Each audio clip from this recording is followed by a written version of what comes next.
यह कहानी एक छोटे से गांव की है जो जंगल के पास बसा हुआ था। गांव का नाम आसरा था और यहाँ के लोग बहुत ही साधारण और मेहनती थे। लेकिन एक खौफनाक घटना ने इस गांव की शांति को हमेशा के लिए भंग कर दिया।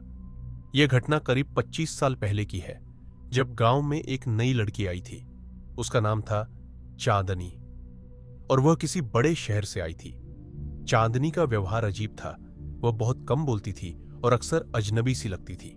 गांव वालों ने पहले तो उसे नजरअंदाज किया, लेकिन धीरे धीरे कुछ अजीब बातें होने लगी। गांव में हर रात चांदनी के घर से डरावनी आवाजें आने लगी। कभी कभी तो ऐसा लगता जैसे कोई चीखें मार रहा हो, और कभी कभी घर के अंदर से गाने की आवाजें भी सुनाई देती। लोग सोचते थे कि शायद लड़की का मानसिक संतुलन ठीक नहीं है, लेकिन इस बात ने गांव वालों के मन में एक अजीब तरह का डर भी पैदा कर दिया था। एक रात गांव के कुछ लोग जब चांदनी के घर के पास से गुजर रहे थे, तो उन्हें बाहर से कोई हलचल सुनाई दी। वे डरते डरते अंदर गए और जो देखा वह किसी भी इंसान के लिए कल्पना से परे था। चांदनी कमरे के बीचों बीच खड़ी थी। उसकी आंखें पूरी तरह से काली हो चुकी थीं और उसके चेहरे पर एक घिनौनी मुस्कान थी। कमरे की दीवारों पर खून के धब्बे थे, जैसे किसी ने दीवारों पर कुछ लिखा हो, लेकिन उन शब्दों को कोई समझ नहीं पा रहा था।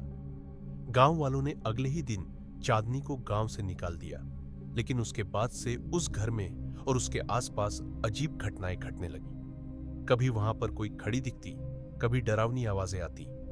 फिर एक दिन उस घर का मालिक जो वहां किराए पर रहता था, वह भी अचानक गायब हो गया। गांव वालों ने यह मान लिया था कि चांदनी की आत्मा ने उस घर में अपना बसेरा बना लिया है। इसके बाद से आसरा गांव में कोई भी उस घर के पास नहीं जाता था। धीरे धीरे उस जगह को भूतिया मकान कहकर जाना जाने लगा। कुछ सालों बाद गांव में एक औरत आई जो एक तंत्र मंत्र की जानकार थी। उसने बताया कि चांदनी की आत्मा अभी भी उस घर में बसी हुई है और वह किसी के संपर्क में आने का इंतजार कर रही है। उसने गांव वालों से कहा कि यदि उन्हें उस जगह को शांति देना है तो उन्हें एक विशेष पूजा करनी होगी। गांव वालों ने मिलकर पूजा की और तभी से उस घर में कोई अजीब घटना नहीं हुई। लेकिन आज भी गांव वालों का कहना है कि रात के समय उस जगह से कभी कभी एक कटी फटी आवाज सुनाई देती है, जैसे चांदनी की चीखें किसी के कानों में गूंज रही हो। क्या सच में वह आत्मा शांति पा चुकी थी या फिर कुछ और था, यह आज तक कोई नहीं जान सका।